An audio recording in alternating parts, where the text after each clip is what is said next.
Innal hamdalillah nahmaduhu wa nasta'inuhu wa nastaghfiruh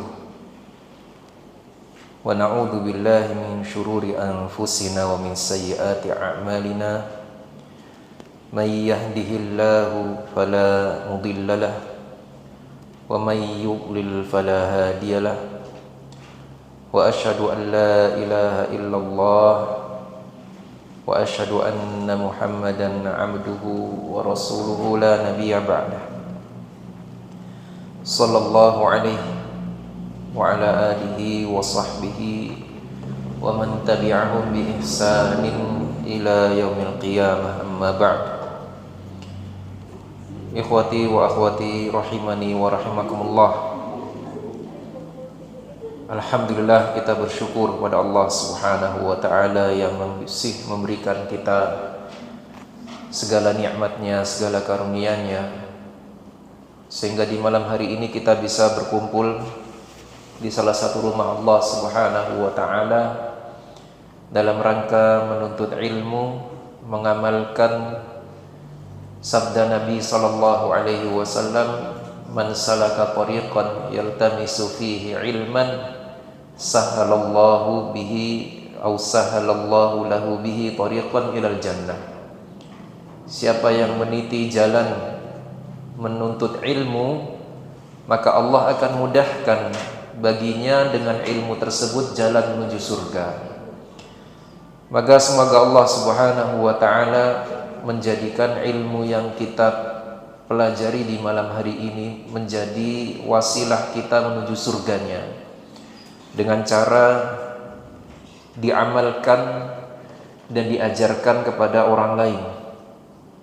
Dan semoga Allah Subhanahu wa ta'ala senantiasa menurunkan, memasukkan ke dalam hati kita semua ketenangan atau sakinah, dan meliputi kita dengan rahmatnya, dan mengutus malaikatnya yang senantiasa mendoakan kita dengan ampunan dan rahmat dari Allah.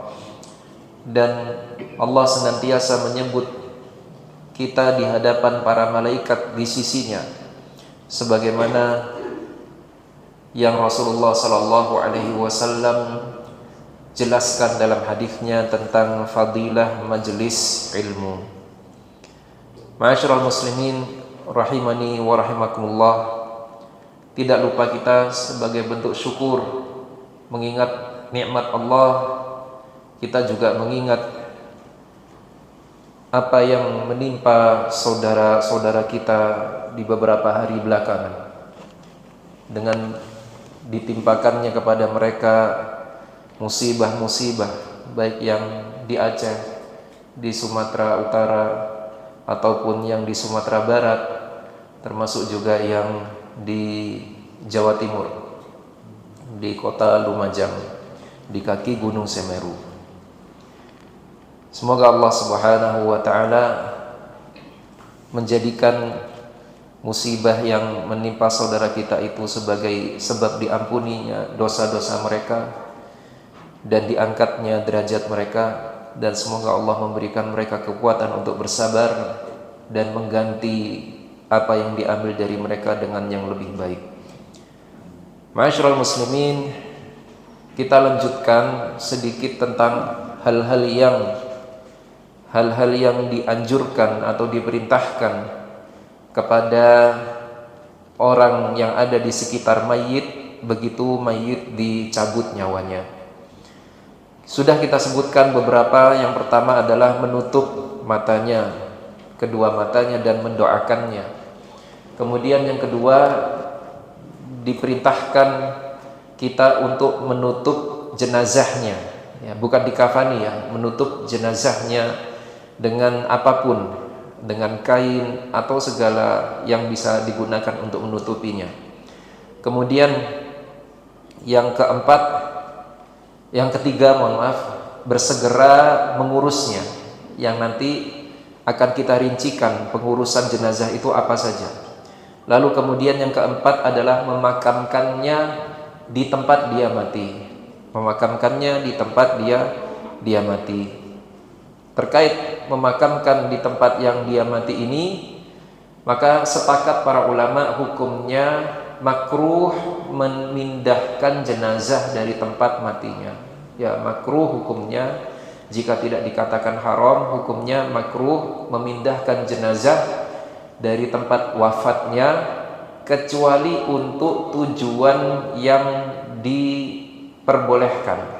Ya, kecuali untuk tujuan atau sebab yang diperbolehkan. Apa itu contohnya? Contoh misalnya ingin dipindahkan ke tempat yang lebih utama.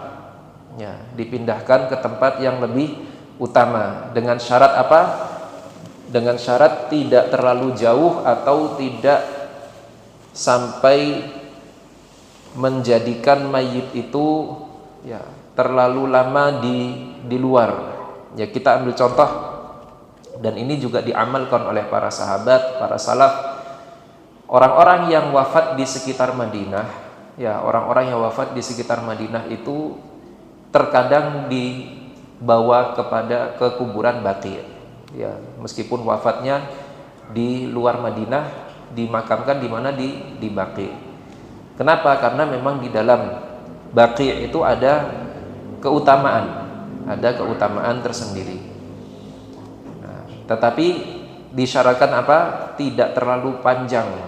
Ya, tidak terlalu panjang artinya jaraknya tidak terlalu jauh. Bukan misalnya contohnya, apakah yang dari sekitar Madinah misalnya Dzul Hulaifah misalnya dipindah ke Baqi, ya terlalu lama.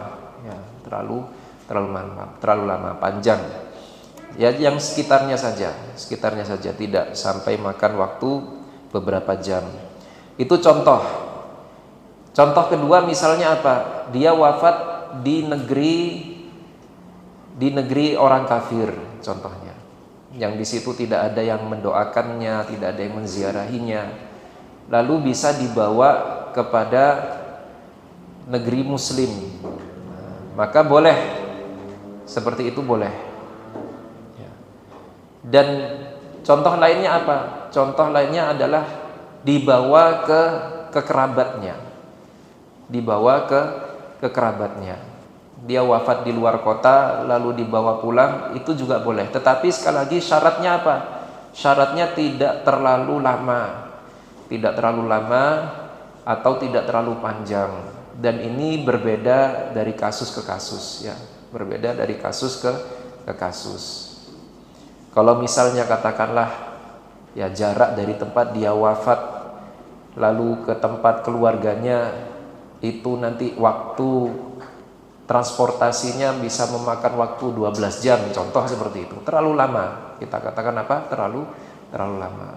Kalau katakanlah masih 20 menit, 30 menit atau hampir 1 jam begitu misalnya, mungkin masih tidak masalah. Dan begitu pula dilihat medannya. Dilihat apa? Medannya. Kalau jalannya jelek, jalannya buruk, sehingga kalau dibawa ke situ menggunakan mobil, ya, maka akan mengalami guncangan-guncangan yang tidak bisa dihindarkan. Maka sebaiknya tidak usah. Sebaiknya tidak usah untuk menghormati mayit, Jadi seperti itu.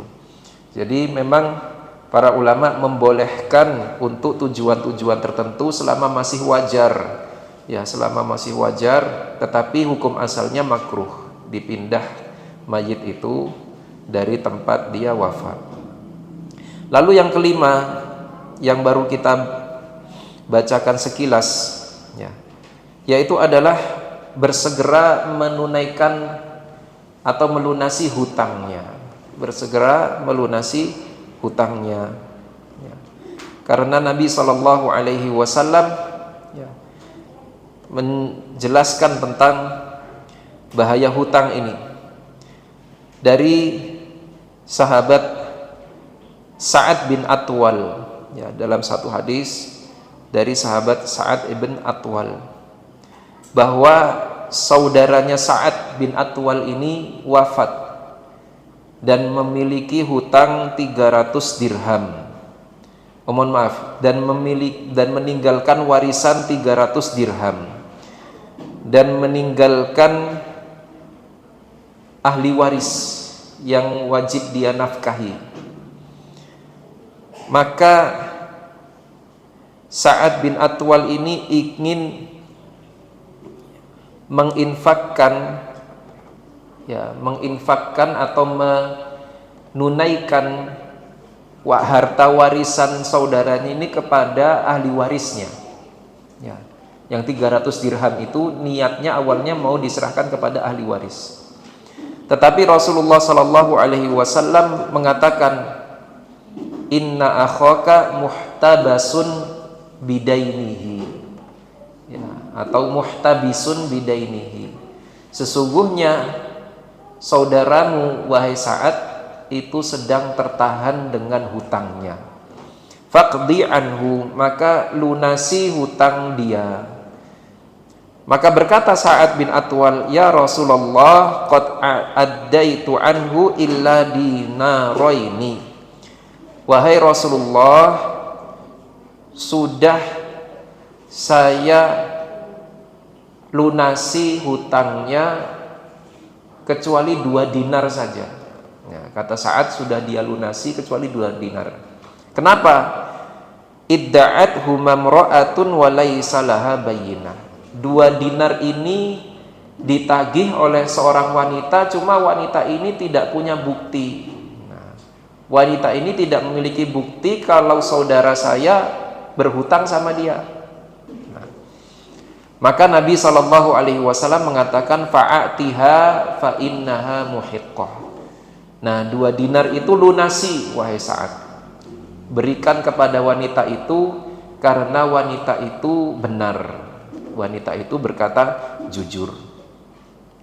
Kemudian hadis yang lain dari sahabat Jabir bin Abdullah radhiyallahu anhuma, mata rajulun faghassalnahu wa kafannahu wa hannatnahu. Ya. Mati seorang laki-laki, wafat seorang laki-laki, seorang sahabat, lalu kami mandikan, kami kafani, dan sudah kami beri wewangian. Lalu kami letakkan di hadapan Rasulullah sallallahu alaihi wasallam di tempat biasa ditempatkan jenazah untuk disolati. Ya, ada tempat, ya, satu titik di Masjid Nabawi itu yang memang di situ tempat jenazah diletakkan kalau ingin disolati. Inda maqami Jibril, di tempatnya Jibril ketika datang menemui Rasulullah sallallahu alaihi wasallam. Lalu kami beritahukan kepada Rasulullah sallallahu alaihi wasallam untuk melaksanakan solat kepadanya. Faja'a ma'ana fatakhatta khuton. Lalu datanglah Rasulullah bersama kami keluar dari tempat beliau, entah dari rumahnya, pokoknya keluar, baru jalan beberapa langkah. Thumma qala la'alla ala sahibikum dainan.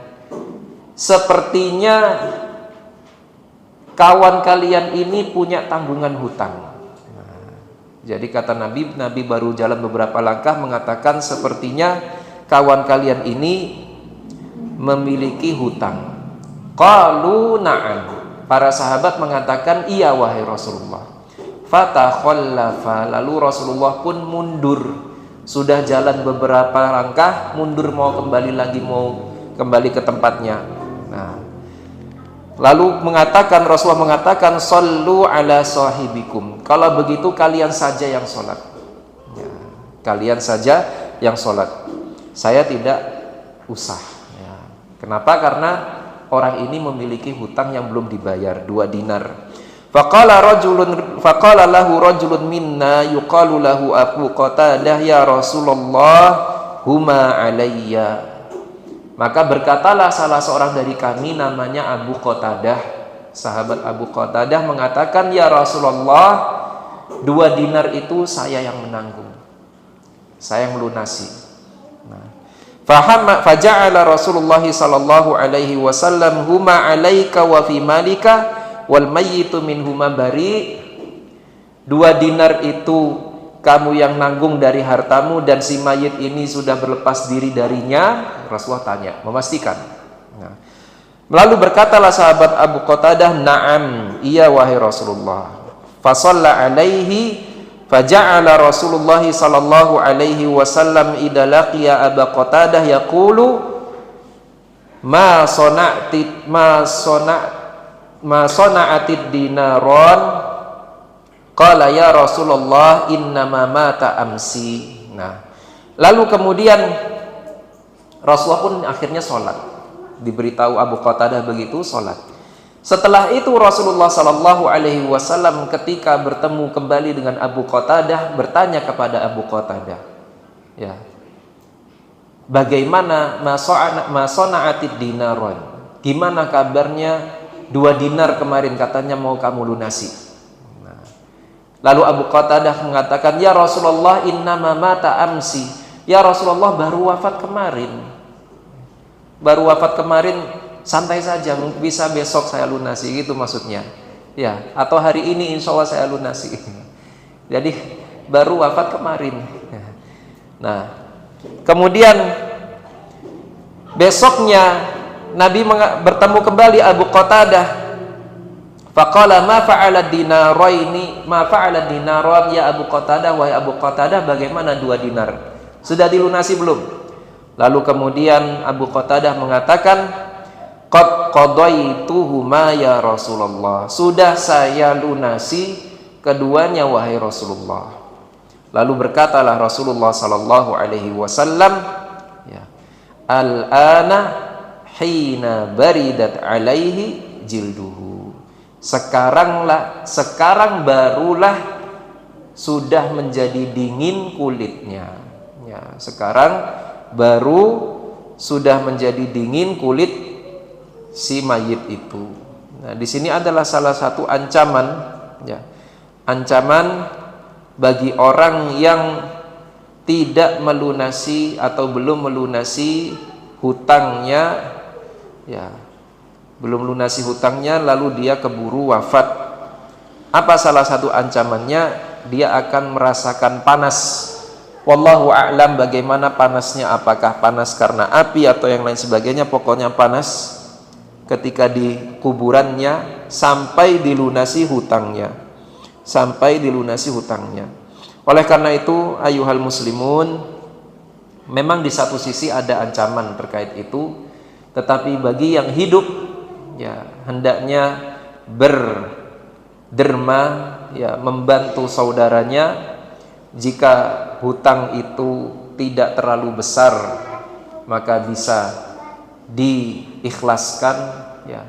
Jika misalnya dia memiliki kelapangan rizki, ya, kelapangan rizki hutang itu, maka hendaknya dibantu untuk melunasinya sehingga ahli waris itu, ya, bisa mendapatkan harta warisannya dengan sesempurna mungkin, tidak dikurangi dengan hutang. Dan juga ancaman bagi kita atau peringatan bagi kita yang masih hidup untuk tidak bermudah-mudahan dalam masalah hutang ini, ya. Namun bukan berarti hutang itu hukumnya makruh, tidak. Bukan berarti hukumnya makruh. Karena Rasulullah dan para sahabat itu biasa berhutang. Bahkan salah seorang sahabat Thalhah kalau tidak salah, itu beliau salah satu sahabat yang kaya raya. Sahabat Thalhah salah satu sahabat yang kaya raya. Ketika wafat, hutangnya itu baru terlunasi kalau tidak salah 1 tahun atau 2 tahun setelah dia wafat. Kenapa? Karena dia pebisnis dan dia hutangnya di mana-mana. Ya, di mana-mana hutangnya, hutang bisnis sepertinya. Hutangnya di mana-mana. Dipesankan kepada anaknya bahwasanya jika saya wafat, lunasi hutang saya sekian demi sekian, sekian dinar atau sekian dirham. Lalu anaknya itu setelah wafat bapaknya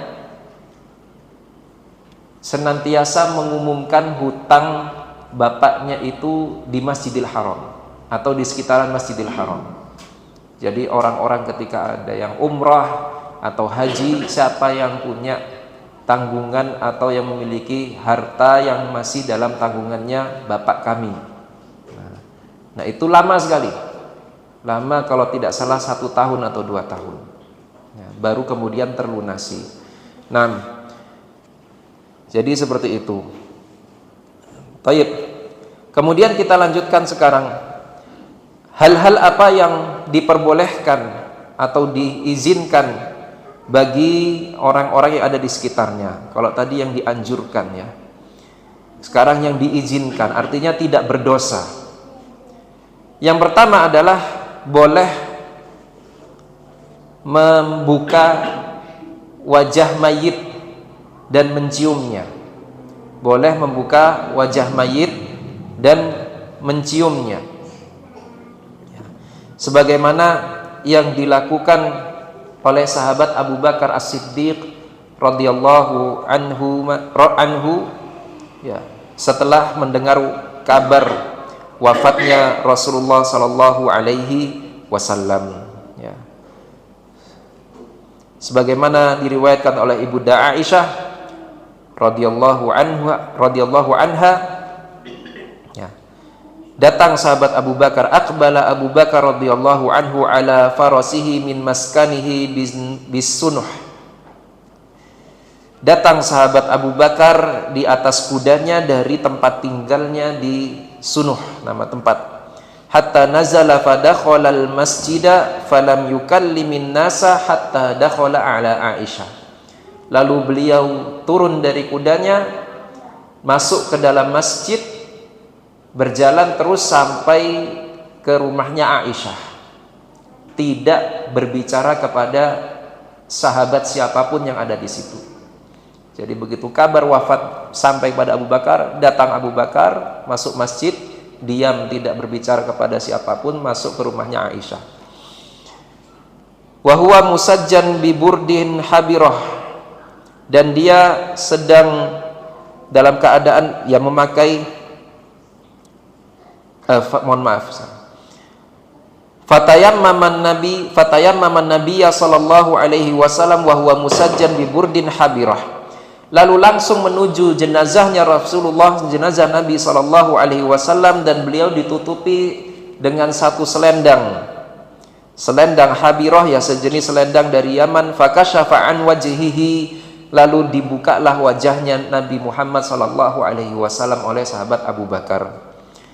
Thumma akabba alaihi faqabbalahu baina ainaihi, kemudian dikecuplah di antara dua matanya oleh sahabat Abu Bakar. Ya, ini kemudian boleh, sehingga menunjukkan bolehnya membuka wajah mayit yang sudah ditutupi, ya, khususnya bagi orang-orang yang memang dekat dengan mayit, ya, untuk melihat wajah yang orang yang mereka sayangi sebelum dimakamkan. Lalu kemudian yang kedua, boleh menangis karena sedih dengan batasan waktu 3 hari, ya, dengan batasan waktu 3 hari. Sebagaimana dalam suatu hadis, yang pertama hadis Abu Bakar tadi, ketika mengecup kening Nabi sallallahu alaihi wasallam, beliau menangis. Thumma baka faqala bi abi anta wa ummi ya nabiyallah la yajma'ullahu 'alaika mautataini, ammal mautata allati kutibat 'alaika faqad muttaha. Ya, Nabi Abu Bakar mengatakan, demi ayah dan ibuku, ya, ini bukan sumpah yang dilarang, ini memang terjemahannya tidak ada yang bagus dalam bahasa Indonesia. Ya, atau ayah dan ibuku sebagai tebusanmu, ya, ini ucapan orang Arab tapi bukan sumpah yang dilarang selain, atau maksudnya sumpah kepada selain Allah.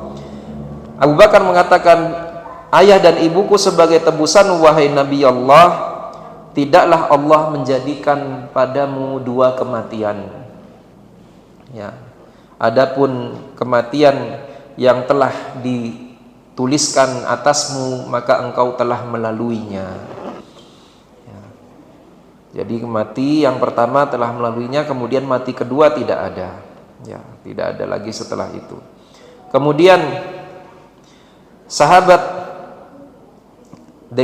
Anas bin Malik radhiyallahu anhu, dia mengatakan dakhalna ma'a Rasulillah sallallahu alaihi wasallam ala Abi Saif al-Qain wa kana dhi'ran li Ibrahim alaihi salam.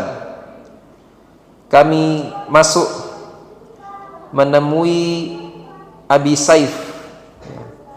Kami masuk menemui Abi Saif, dan Abi Saif ini adalah bapak susunya Ibrahim,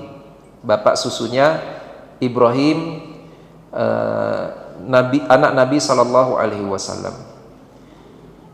Nah, Ibrahim wafat di situ. Nah, Ibrahim anaknya Nabi sallallahu alaihi wasallam wafat di rumahnya Abu Saif. Fa akhadha Rasulullah sallallahu alaihi wasallam Ibrahim, maka digendonglah Ibrahim yang sudah wafat, faqabbalahu wa syammahu, dikecup dan dicium, thumma dakhalna alaihi ba'da dzalik wa Ibrahim yajudu binafsihi, lalu kemudian kami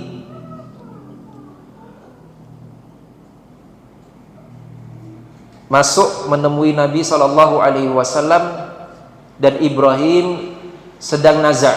Jadi ini belum wafatnya Ibrahim. Ibrahim masih sekarat. Faja'ala aina Rasulullah sallallahu alaihi wasallam tadrifan. Lalu kemudian mata Nabi sallallahu alaihi wasallam berlinang dengan air mata. Ya, melihat anaknya demikian. Faqala lahu Abdurrahman ibn Auf radhiyallahu anhu, wa anta ya Rasulullah. Ya, maka berkatalah sahabat Abdurrahman bin Auf radhiyallahu anhu, engkau menangis wahai Rasulullah. Maksudnya Abdurrahman bin Auf ini merasa takjub. Mungkin dalam bayangan sebagian sahabat Rasulullah ini orang yang hebat sehingga tidak akan menangis begitu. Nah, ternyata Rasulullah sallallahu alaihi wasallam dengan kesempurnaannya masih bisa menangis sedih melihat anaknya dalam keadaan sekarat dan wafat akhirnya. Maka berkatalah Rasulullah sallallahu alaihi wasallam, ya Ibn Auf, innaha rahmah. Wahai Ibn Auf, sesungguhnya air mata itu air mata rahmat, air mata kasih sayang. Artinya wajar orang itu menangis sampai berlinang air mata ketika salah satu orang yang dia sayangi itu wafat, dan itu bukan sesuatu yang tercela. Ya. Thumma atba'aha bi ukhra faqala sallallahu alaihi wasallam, kemudian setelah itu Nabi menangis kembali. Ya, sudah nangis berbicara dengan Abdurrahman bin Auf, menangis kembali. Ya. Lalu kemudian Rasulullah sallallahu alaihi wasallam mengatakan, innal aina tadma, sesungguhnya mata itu senantiasa menangis, wal qalbu yahzan, dan hati senantiasa merasakan kesedihan, wala naqulu illa ma yurdi rabbana, dan kami tidak akan mengatakan kecuali apa yang diridhoi oleh Rabb kami, wa inna bi firaqika ya Ibrahim lamahzunun, dan sungguh kami dengan kepergianmu wahai Ibrahim benar-benar merasakan sedih. Ya, hadis sahih diriwayatkan oleh Imam Bukhari dan Muslim. Lalu kemudian dalam hadis yang lain, jadi itu menjelaskan bolehnya menangis, sehingga ketika ada yang menangis tidak usah dilarang, biarkan saja menangis selama tangisan itu tidak sampai meraung-raung. Nanti ada dalam larangan-larangan, tidak sampai meraung-raung dengan suara yang keras, ya, dan tidak diiringi dengan gerakan-gerakan tubuh yang menghinakan, ya, gerakan-gerakan tubuh yang menghinakan. Seperti apa? Ya, seperti menangis sampai tergeletak di tanah, ya, berguling-guling. Nah, jadi seperti itu. Jadi menangis tapi tetap mengendalikan diri. Nanti ada sendiri pembahasannya. Nah, dari mana pembatasan 3 hari itu? Maka dari hadis Abdullah bin Ja'far, ya. An Abdullah ibn Ja'far radhiyallahu anhu, an Abdullah bin Ja'far ibn an Abdullah ibn Ja'far ibn Abi Thalib radhiyallahu anhu, ya. Dari Abdullah, anaknya Ja'far, anaknya Abu Thalib, sepupunya Nabi SAW yang wafat di dalam perang Mu'tah, wafat syahid. Berkata Abdullah bin Ja'far ini, amhala Rasulullah sallallahu alaihi wasallam ala Ja'far bi thalathatan an ya'tiyahum. Nabi sallallahu alaihi wasallam, ya, memberikan waktu kepada keluarganya Ja'far bin Abi Thalib 3 hari, ya, 3 hari untuk kemudian didatangi kembali, ya. Jadi Ja'far bin Abi Thalib meninggal, ya, wafat, kemudian diberitahukan kepada keluarganya bahwasanya Ja'far itu syahid, ya. Lalu kemudian diberi waktu 3 hari. Nanti 3 hari lagi saya datangi kalian. Nah, thumma atahum, kemudian setelah itu didatangilah oleh Nabi SAW setelah 3 hari. Setelah didatangi oleh Nabi, Nabi mengatakan, la tabku ala akhi ba'dal yaum. Jangan kalian menangisi saudaraku, ya, karena Ja'far bin Abi Thalib ini sepupu Rasulullah. Janganlah kalian menangisi saudaraku setelah hari ini. Sudah 3 hari selesai. Lebih dari 3 hari, ya, maka tidak boleh, ya, tidak boleh. Jadi setelah 3 hari harusnya sudah tidak ada lagi, kecuali mungkin ketika teringat sejenak saja tidak masalah, ketika tidak bisa mengendalikan diri. Tapi ya tetap pada asalnya kalau sudah 3 hari orang itu sudah bisa melepaskan kepergian orang yang dia sayangi itu. Thayyib. Jadi itu yang boleh, membuka wajahnya dan menangisi mayit selama 3 hari. Sekarang apa yang wajib bagi kerabat? Nah, kalau yang tadi, yang pembahasan 1, 2, 3, 4, 5 itu bagi yang ada di sekitar mayit, ya, siapapun itu. Sekarang yang wajib bagi kerabat mayit. Yang wajib bagi kerabat mayit atau orang yang ada hubungan dekat dengan mayit itu cuma 2. Yang pertama adalah sabar dan ridha kepada ketetapan Allah Azza wa Jalla, ya. Sabar dan ridha terhadap ketetapan Allah Azza wa Jalla, sebagaimana firman Allah Subhanahu wa taala dalam surat Al-Baqarah ayat 155 sampai 157. Ya. Allah Subhanahu wa taala berfirman, "Walanabluwannakum bisyai'in minal khaufi wal ju'i wa naqsim minal amwali wal anfusi wath thamarat wa basyiris sabirin." Dan sungguh akan kami uji kalian dengan rasa takut dan rasa lapar dan hilangnya harta dan hilangnya nyawa, maka berilah kabar gembira bagi orang-orang yang sabar. Alladzina idza asabathum musibatun qalu inna lillahi wa inna ilaihi raji'un. Yang jika orang-orang sabar itu siapa? Yaitu mereka yang ketika ditimpa musibah mengatakan inna lillahi wa inna ilaihi raji'un. Sesungguhnya kami ini milik Allah dan hanya kepadanya lah kami akan kembali. Ulaika alaihim salawatum mir rabbihim wa rahmah wa ulaika humul muhtadun. Kata Allah Subhanahu wa taala, mereka itulah orang-orang yang diturunkan atas mereka salawat dari Allah dan rahmat, dan mereka itulah orang-orang yang mendapatkan hidayah, ya, yang mendapatkan hidayah. Lalu kemudian Nabi SAW pernah, ya, dalam hadis Anas bin Malik, hadis sahih diriwayatkan oleh Imam Bukhari dan Muslim, Nabi pernah melewati seorang wanita yang sedang menangis di kuburan. Kemudian Nabi SAW mengatakan kepada wanita itu, ittaqillaha wasbiri, ya, bertakwalah kamu kepada Allah dan bersabarlah, ya, karena wanita ini sedihnya sudah berlebihan, ya, sudah wafat, sudah dikuburkan, masih menangis di kuburan, ya. Dan ini juga menunjukkan atau menjadi dalil tidak boleh, ya, kita bersedih terlalu berlebihan, ya, ketika menziarahi makam orang yang sudah meninggal.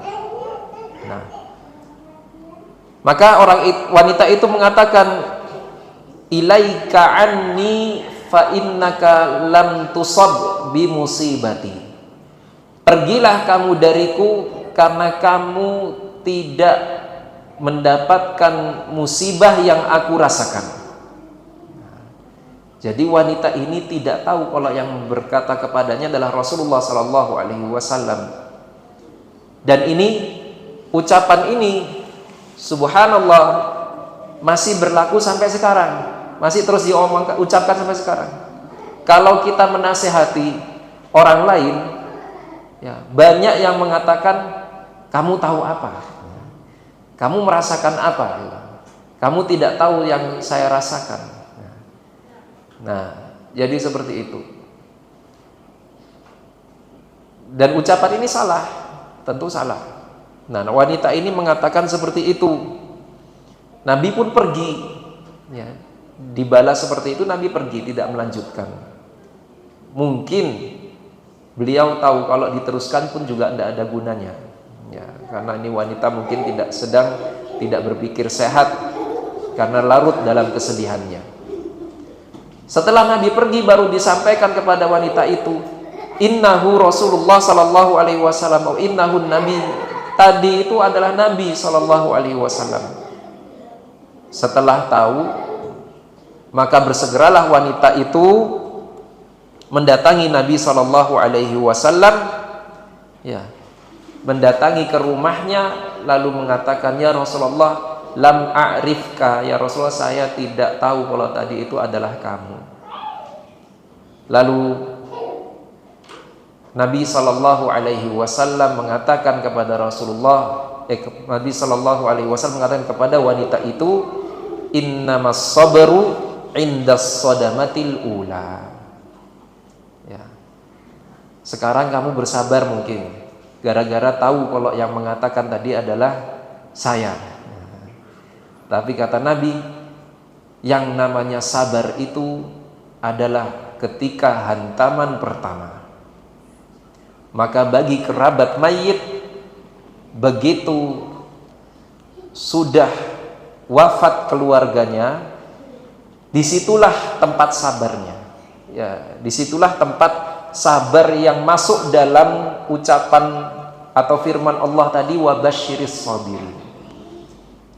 Ya, sabar begitu mendengar kabar atau sabar begitu menyaksikan orang yang dikasihi itu wafat, sehingga bisa mengatakan innalillahi wa inna ilaihi rajiun. Ya. Tetapi kalau dia sabarnya 3 hari setelahnya misalnya baru bisa ridho, itu bukan itu yang disebut sabar dalam ayat tadi.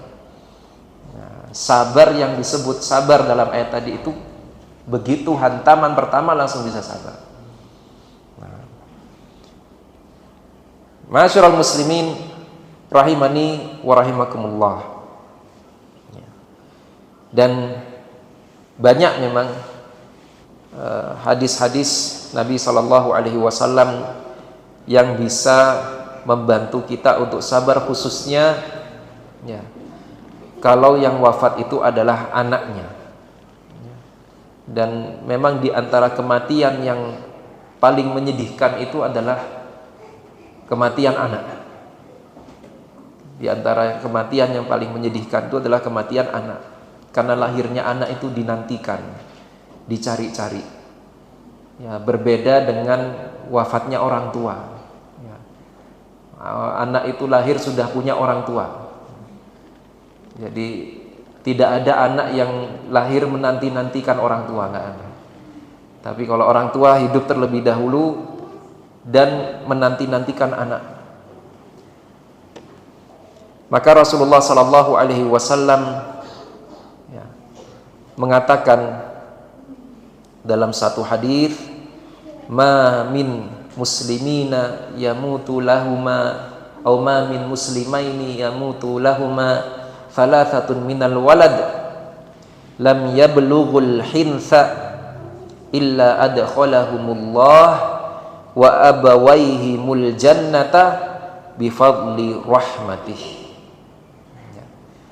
Tidaklah wafat bagi dua orang muslim, bapak dan ibu, tiga anak yang belum balik, kecuali Allah akan memasukkan mereka, yaitu anak-anak yang wafat itu dan kedua orang tuanya, ke dalam surga dengan rahmatnya, ya, dengan rahmatnya.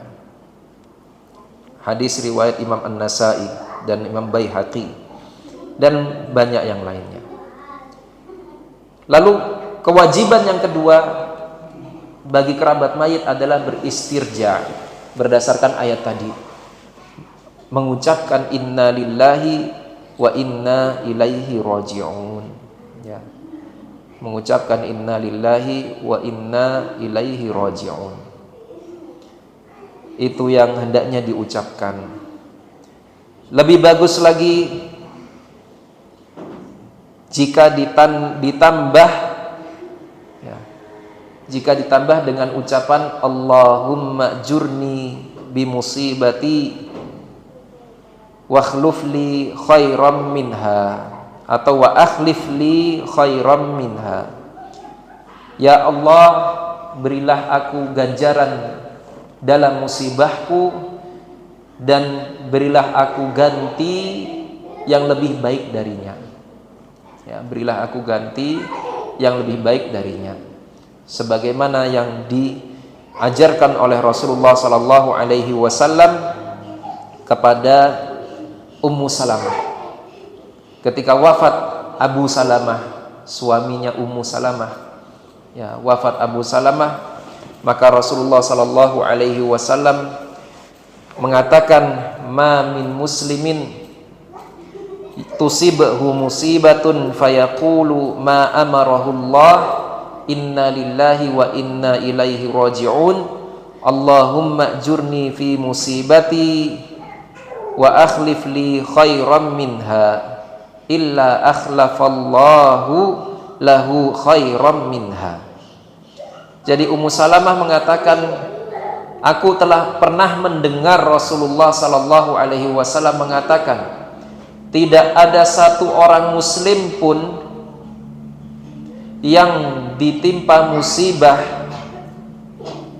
dan musibah ini umum, tidak hanya masalah nyawa saja, tidak hanya karena ditinggal mati seseorang saja, bisa harta yang hilang, bisa sakit, atau yang lain sebagainya, kecuali dia mengatakan apa yang diperintahkan oleh Allah kepadanya. Apa itu yang diperintahkan kepada kita? Istirja tadi, inna lillahi wa inna ilaihi raji'un, lalu ditambah doa tadi, Allahumma jurni fi musibati wa akhlif li khairan minha.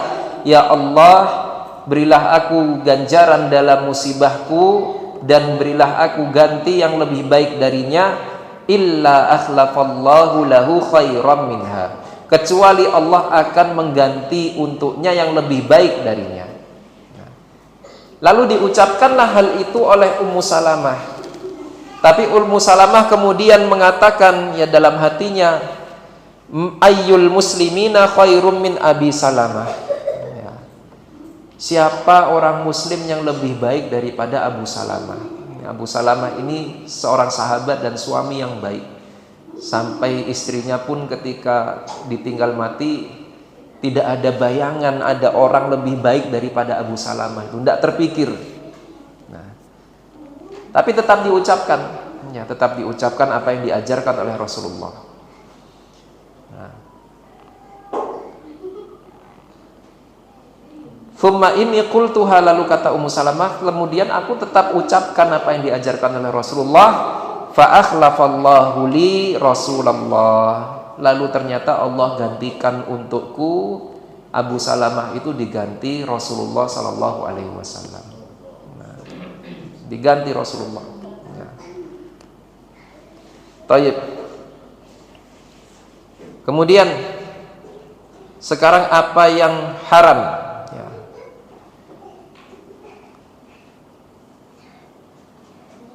Apa yang haram atas kerabat mayit?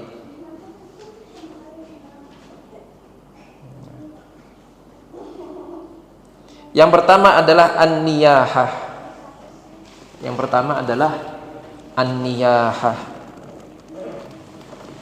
Niyahah itu meratap atau mengeraskan suara ketika menangis atau menangis dengan suara keras tadi kita katakan meraung-raung. Kalau kita melihat berita, kadang-kadang kan di berita itu ditampakkan, ya, misalnya ada berita anak tenggelam, dicari jenazahnya berhari-hari, ketika ketemu diantarkan ke keluarganya, di syuting tuh biasanya kadang-kadang. Ya, kadang kita lihat ibunya ya atau keluarganya ketika melihat jenazah anaknya itu ya di syuting itu menangis sampai meraung-raung, ya, menangis sampai meraung-raung. Tetapi subhanallah,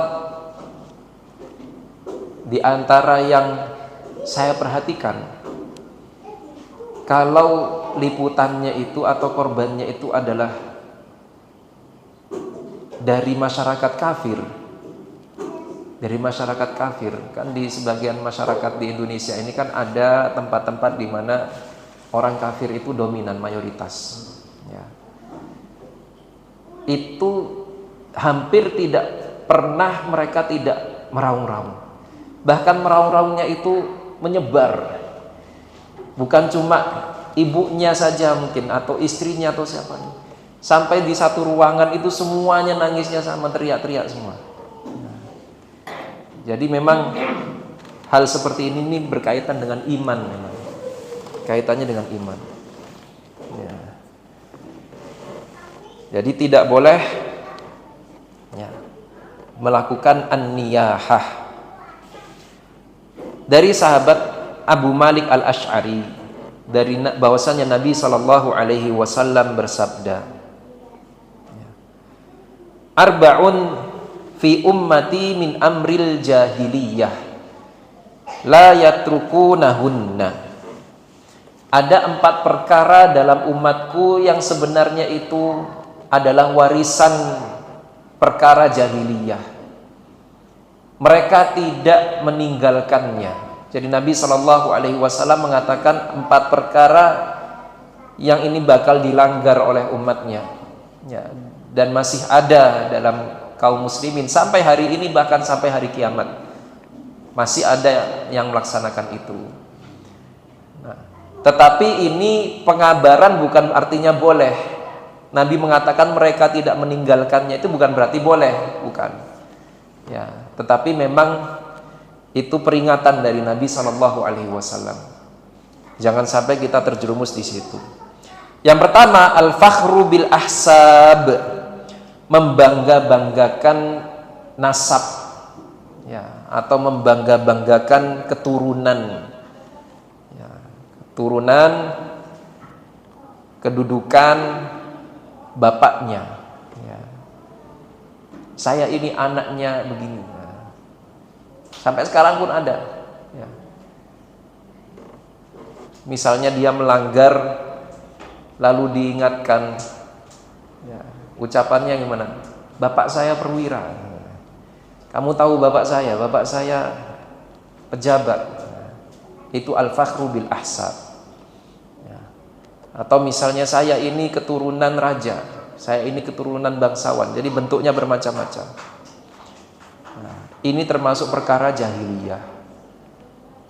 Lalu perkara yang kedua, lawannya, kebalikannya, wa ta'nu fil ansab, dan mencela nasab. Ya, mencela nasab. Sama. Dan biasanya memang juga orang yang suka membanggakan nasab itu dia akan melakukan celaan nasab. Siapa kamu? Gitu kan. Bapak kamu cuma sopir angkot. Siapa kamu? Nah, jadi atau misalnya nenek moyang kamu dulu itu perampok, contohnya gitu. Nah, itu namanya mencela nasab. Itu perkara yang kedua. Lalu yang ketiga, wal istisqa'u bin nujum. Wal istisqa' bin nujum. Meminta hujan kepada bintang-bintang. Ya, meminta hujan kepada bintang-bintang. Ya, ini sesuatu yang memang dilakukan oleh kaum jahiliyah masa dahulu. Wallahu ta'ala alam bentuknya bagaimana. Yang jelas mencakup segala bentuk meminta hujan kepada selain Allah. Mencakup segala bentuk meminta hujan kepada selain Allah, tidak harus dengan bintang. Tapi kalau memperkirakan hujan dengan posisi bintang, nah itu berbeda. Nah, itu namanya ilmu sains itu. Ya, posisi bintang, oh ini sudah mendekati musim hujan, nah nggak masalah. Tapi yang tidak boleh meminta hujan kepada selain Allah. Wan niyahah. Kemudian perkara yang keempat adalah an-niyahah, yaitu meraung-raung. Dan niyahah ini diancam oleh Nabi SAW dengan berbagai ancaman. Nabi mengatakan an-naihatu idza lam tatub qabla mautiha tuqamu yaumal qiyamah wa 'alaiha sirbalun min qatiran wa dir'un min jarab. Wanita yang suka menangis meraung-raung, menangis dengan keras, ya, meratap, jika tidak bertaubat sebelum wafatnya, kata Nabi SAW, tidak bertaubat sebelum wafatnya, nanti dibangkitkan di hari kiamat, dia mengenakan pakaian, ya, dari qatiron, pakaian dari bara api, ya, wa dir'un min jarab, ya, dan dir'un, dir' itu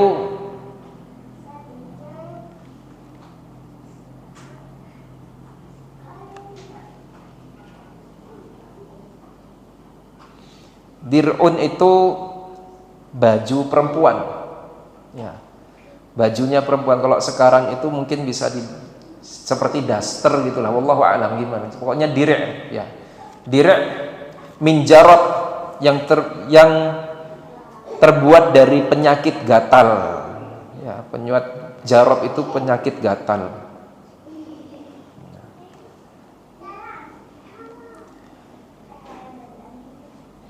Tapi qatiran itu sebenarnya adalah minyak. Qatiran itu sebenarnya adalah minyak. Minyak yang dioleskan kepada unta yang sedang terkena penyakit gatal. Tapi kemudian ditafsirkan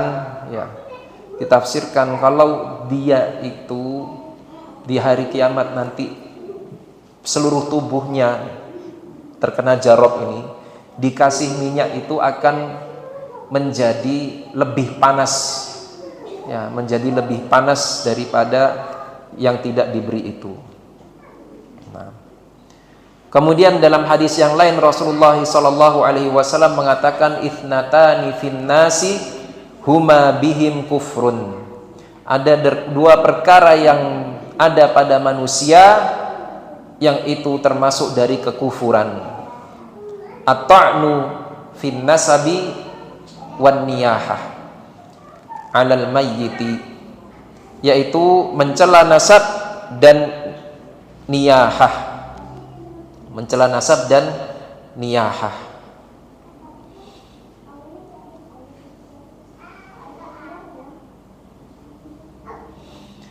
Hadis riwayat Imam Muslim. Ya, hadis riwayat Imam Muslim yang 4 perkara jahiliyah dan juga yang 2 sifat kufur itu keduanya hadis riwayat Imam Muslim. Kemudian dari sahabat Ibnu Umar radhiyallahu anhu berkata Rasulullah sallallahu alaihi wasallam, innal mayyita la yu'adzabu bi bukai ahlihi alaihi. Ya. Innal mayyita, sesungguhnya mayit itu akan tersiksa dengan tangisan keluarganya atas kematiannya. Tetapi apakah menangis biasa yang dimaksud ini? Tidak, karena dalam riwayat yang lain Rasulullah mengatakan al-mayyitu yu'adzabu fi qabrihi bima niha alaihi. Mayit itu disiksa atau tersiksa di kuburannya dengan niyahah yang dilakukan atas kematiannya. Ya. Nah, mungkin ada yang bertanya-tanya, bagaimana dengan firman Allah Azza wa Jalla, wala taziru waziratu wizra ukhra. Ya. Allah Subhanahu wa taala menyebutkan redaksi ini beberapa kali dalam Al-Qur'an, wala taziru waziratu wizra ukhra. Dan tidaklah seorang pendosa itu menanggung dosa orang lain. Nah, ini mayit yang menangis, yang meraung-raung keluarganya mayit. Kenapa mayit yang disiksa? Nah, maka tidak ada pertentangan di sini antara firman Allah itu dengan sabda Nabi sallallahu alaihi wasallam. Bagaimana caranya? Para jumhur mengatakan, ya jumhur ulama, mayoritas ulama mengatakan, maka ini dibebankan kepada mayit yang mewasiatkan ahli warisnya, keluarganya untuk meratapi kematiannya. Ya. Mayit yang mewasiatkan kepada keluarganya untuk meratapi kematiannya, atau tidak mewasiatkan, mengajari keluarganya untuk tidak meratap. Jadi ada 2 macam, 2 golongan orang yang mendapatkan ancaman adab gara-gara tangisan atau ratapan keluarganya. Yang pertama, ya, yaitu orang yang sengaja mewasiatkan keluarganya, nanti kalau aku sudah meninggal ratapi saya 3 hari misalnya. Apa ada seperti ini? Di sebagian masyarakat ada. Sampai hari ini di sebagian masyarakat, khususnya masyarakat yang kafir, itu ada tradisi meratap. Setelah wafat orang-orang berkumpul meratap. Bahkan ada pekerjaannya. Tukang ratap profesional itu ada. Ya, kalau mau cari di YouTube itu ada. Ya.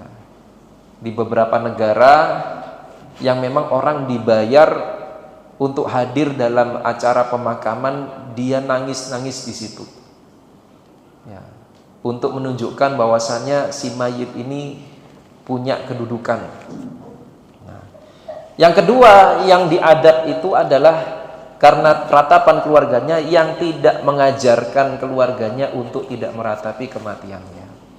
Makanya kita semuanya mewasiatkan kepada keluarga kita, khususnya kalau sudah merasa ya dekat ajal kita, wasiatkan kalau nanti abah sudah tidak ada contohnya, atau mama sudah tidak ada, jangan meratapi ya kematian abah. Ya. Dan sampaikan hadis tadi. Hadis sesungguhnya mayit itu diadab karena ratapan keluarganya. Dan ini diriwayatkan diriwayatkan dari Abdullah ibnul Mubarak rahimahullah. Ya, dari salaf saleh Abdullah bin Mubarak menjelaskan, ya, idza kana yanhahum fi hayatihi fa fa'alu syai'an min dzalika ba'da wafatihi lam yakun alaihi syai'un. Kalau si mayit itu senantiasa melarang keluarganya dan keluarganya ternyata melakukan itu, maka dia tidak menanggung apapun. Si mayit tidak menanggung apapun. Kalau sudah diajari keluarganya lalu keluarganya melanggar, dia tidak menanggung apapun, terbebas sudah. Kemudian yang kedua dan yang ketiga yang dilarang, ya, yang kedua dan yang ketiga yang dilarang adalah menampar pipi dan merobek-robek baju. Menampar pipi dan merobek-robek baju. Sebagaimana sabda Nabi SAW dari sahabat Abdullah bin Mas'ud, bahwasanya Rasulullah SAW bersabda, "Laisa minna man latamal hududa wa syaqqal juyuba wa da'a bida'wal jahiliyah." Bukan golongan kami orang yang satu menampar pipi, dua merobek-robek baju, tiga memanggil dengan panggilan jahiliyah. Memanggil dengan panggilan jahiliyah. Ya. Apa itu panggilan jahiliyah? Panggilan jahiliyah itu, ya, panggilan merendahkan, panggilan merendahkan. Kalau dikatakan sekarang panggilan rasis sekarang. Jadi panggilan rasis itu panggilan jahiliyah. Oh, dasar kamu orang, ini disebutkan nama sukunya misalnya. Nah, itu panggilan jahiliyah. Lalu yang keempat adalah menggundul rambut, memotong rambut atau bahkan menggundulnya. Ya. Sebagai bentuk ratapan. Sebagai bentuk ratapan. Dan ini sebagaimana hadis Abu Musa al-Ash'ari radhiyallahu anhu. Ya, Abu Musa al-Ash'ari radhiyallahu anhu, beliau mengatakan, inna Rasulullah sallallahu alaihi wasallam bari'un minas saliqati wal haliqati wasyaqqati. Sesungguhnya Rasulullah sallallahu alaihi wasallam berlepas diri dari saliqah, wanita yang mengeraskan suara ketika menangis, wal haliqah, dan wanita yang memotong rambutnya ketika ditimpa musibah, wasyaqqah, dan wanita yang merobek-robek bajunya. Ya. Kenapa disebut wanita? Karena umumnya yang melakukan ini adalah wanita. Lalu yang kelima yang dilarang, yaitu adalah membacakan syair atau menyebarkan syair. Ya, menyebarkan syair, ya, puisi kalau di bahasa kita. Ya. Dari seorang wanita, seorang sahabat wanita yang berbaiat kepada Rasulullah sallallahu alaihi wasallam. Ya. Dia mengatakan, kana fima akhadha alaina Rasulullah sallallahu alaihi wasallam fil ma'ruf alladhi akhadha alaina alla na'siyahu fih. Ya. Adalah di antara yang Rasulullah ambil janji, ya, dari kami dalam perbuatan ma'ruf, yaitu perkara yang kami tidak boleh mendurhakainya. Yang pertama adalah alla nakhmisha wajhan yaitu tidak menampar pipi. Wala nad'u wailan, dan tidak boleh kami mendoakan kecelakaan. Ya, mendoakan kecelakaan ini maksudnya adalah mengatakan sial untuk diri sendiri. Ya, jadi wala nad'u wailan ketika ditimpa musibah, aduh sial saya ini. Ya, jadi seperti itu enggak boleh. Wala nasyqa jaiban, dan tidak merobek baju. Wala nansyura syi'ran, dan tidak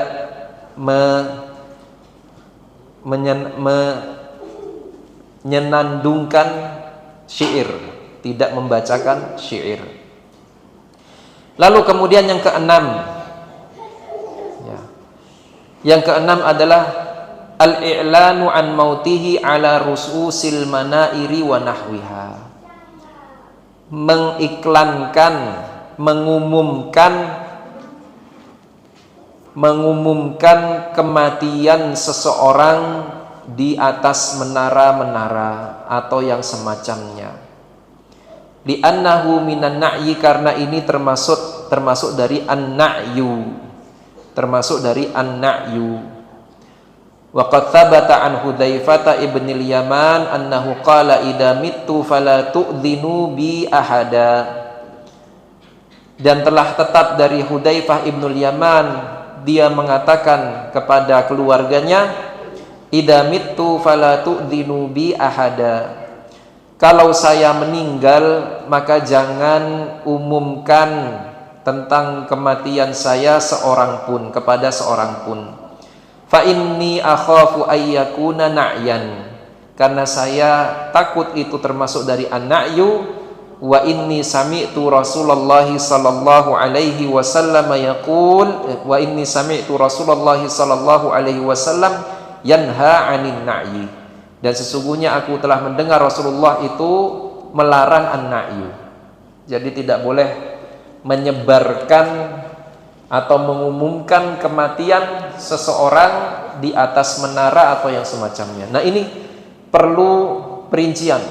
An-na'yu ini perlu perincian, dan insya Allah akan kita perincikan di pertemuan berikutnya. Ya. Intinya adalah an-na'yu yang tidak boleh, an-na'yu yang tidak boleh itu adalah mengumumkan kematian di luar keperluan. Ya, di luar keperluan, sampai di mana yang mendengar itu orang-orang yang nggak perlu mendengar. Ya, orang-orang yang tidak perlu mendengar diumumkan. Kalau sekarang ini bukan di masjid, bukan, berbeda dengan yang di masjid. Misalnya apa? Ada orang jalan berkeliling, fulan sudah meninggal, fulan sudah meninggal. Padahal yang diumumkan ini yang nggak tahu menahu siapa fulan itu. Ya. Jadi seperti itu. Tidak perlu seperti itu. Tetapi bagaimana dengan yang dilakukan di zaman sekarang, ya, di masa sekarang, seperti sekarang dengan di medsos? Nah, itu nanti ada perinciannya. Perinciannya intinya adalah boleh dalam batasan-batasan tertentu. Insya Allah nanti akan kita lanjutkan di pertemuan berikutnya. Sebelum kita tutup, ada yang mau ditanyakan atau didiskusikan? Kalau tidak ada, kita sudahi. Silakan. Waalaikumsalam warahmatullahi wabarakatuh. Mengirim pahala orang yang meninggal. Mengirim pahala kepada orang yang meninggal. Insyaallah. Singkatnya ya, singkat. Dalam pandangan imam 4 madhab, ya, pandangan imam 4 madhab, madhab Imam Abu Hanifah, madhab Imam Malik, dan madhab Imam Ahmad bin Hanbal, ya, itu mereka mengatakan boleh menghadiahkan pahala kepada orang mayit, kepada orang yang sudah meninggal. Dan mereka berdalil dengan hadis di mana Rasulullah sallallahu alaihi wasallam ditanya oleh seorang sahabat wanita yang mengatakan, sesungguhnya ibu saya berniat bersedekah sebelum wafatnya, lalu sebelum sempat bersedekah dia wafat. Afa astasaddaqu anha, apakah boleh saya itu bersedekah atas namanya? Nah, maka Nabi mengatakan boleh. Ya, Nabi mengatakan boleh. Dalam hadis yang lain ditanya Rasulullah sallallahu alaihi wasallam oleh seorang sahabat, bolehkah saya berhaji untuk ibu saya? Nabi mengatakan boleh. Ya, ibunya sudah mau berangkat tidak bisa, ternyata wafat. Nah, maka dikiaskan, disamakan, dianalogikan ibadah yang lain itu kepada sedekah dan haji itu tadi. Ya. Tetapi mereka mengajarkan, ya, imam yang dalam madhab 3 ini mengajarkan itu tidak dengan bahasa memastikan. Tidak dengan bahasa apa? Memastikan. Jadi dia misalnya membaca Al-Quran, kemudian dia meniatkan atau berdoa kepada Allah setelah selesai membaca, ya Allah, jika saya memiliki pahala dari bacaan ini, maka hadiahkanlah kepada fulan atau hadiahkan kepada fulanah. Itu mereka menganalogikan di situ. Kemudian dari segi penalaran mereka berdalil begini, karena pahala itu adalah hak pelaku ibadah. Pahala itu adalah hak pelaku ibadah. Misalnya saya beramal, pahala itu milik saya, maka saya berhak boleh saja memberikan kepada siapapun yang saya mau. Nah, jadi seperti itu. Ya. Tetapi menghadiahkan ibadah ini sepakat para ulama tidak bisa menggantikan kewajiban yang ditinggalkan. Ya, tidak bisa menggantikan kewajiban yang ditinggalkan karena lalai. Misalnya bapaknya dulu tidak sholat, lalu sekarang anaknya mengganti, ya, saya ganti sholat bapak saya, nggak bisa. Ini tidak ada satupun orang mengatakan boleh begitu, nggak ada. Nah. Adapun dalam madhab Asy-Syafi'i, maka membantah itu, mereka mengatakan tidak bisa menghadiahkan pahala kepada mayit itu. Kenapa? Karena Allah Subhanahu wa taala berfirman, wa allaisa lil insani illa ma sa'a, dalam surat An-Najm. Dan tidak ada bagi seseorang itu bagian kecuali dari apa yang dia upayakan. Maka orang itu tidak akan mendapatkan pahala ya kecuali dari apa yang dia upayakan. Ya. Tetapi ya, dalam perkembangannya pengikut madhab Asy-Syafi'i yang belakangan, yang di belakangan itu mengikuti madhab jumhur, dalam perkembangannya. Ya, mereka akhirnya mengikuti menyatakan boleh menghadiahkan pahala kepada yang sudah wafat. Ala kulli hal, sesuatu ini kalau ada yang melakukan maka tidak masalah, dalam artian tidak mengeluarkan dia dari ahlus sunnah, karena memang pendapat yang muktabar di kalangan kaum muslimin. Cuma begini catatan, amalan yang dilakukan harus sesuai sunnah. Amalan yang dilakukan harus sesuai sunnah. Ya, karena syaratnya amal diterima itu pertama ikhlas, yang kedua sesuai sunnah. Nah, prakteknya di masyarakat kita sekarang ini cuma yang menghadiahkan amalan itu amalannya nggak sesuai sunnah yang dihadiahkan. Ya, amalannya tidak sesuai sunnah. Jadi amalan wirid ini, wirid itu, baca surat ini, baca surat itu, cuma itu tidak sesuai sunnah gitu loh. Ya. Jadi seperti itu. Kalau saya pribadi cenderung yang tidak menghadiahkan, karena dari segi penalaran, ya selain apa yang disebutkan oleh para ulama dalam mazhab Syafi'iyah itu, dari segi penalaran itu begini. Ya, penalaran bahwasanya pemberian ganjaran itu adalah hak prerogatif Allah. Ya, pemberian ganjaran, pemberian pahala itu adalah haknya Allah Subhanahu wa taala. Ya. Dan tidak ada dalil yang jelas yang menyatakan manusia itu bisa memberikan pahalanya kepada orang lain kecuali dalam masalah sedekah dan haji saja. Haji dan umrah. Sedekah dan haji dan umrah saja. Dan selain itu apa? Hutang, mohon maaf. Selain itu adalah hutang-hutang, tanggungan-tanggungan harta, seperti apa? Seperti kafarah, seperti zakat, ya, dan lain sebagainya. Itu bisa diwakilkan, bahasanya diwakilkan. Karena dalil-dalilnya sharih itu.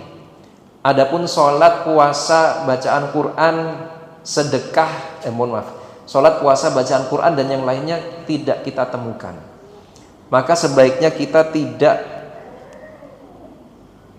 berlebihan atau tidak melampaui batas dalam masalah menghadiahkan pahala ini, karena pahala itu perkara yang gaib dan hak Allah semata. Kalau di dunia saja juga sama. Saya sebagai guru tidak akan saya terima ada murid misalnya, Ustadz, nilai saya 100 ini saya hadiahkan kepada teman saya yang nilainya 0. Gitu. Ya, di dunia sama. Ya saya bilang ya nggak bisa. Ya meskipun nilai itu hak dia, gitu kan. Tapi aturan memberikan nilai itu adalah hak saya sebagai guru.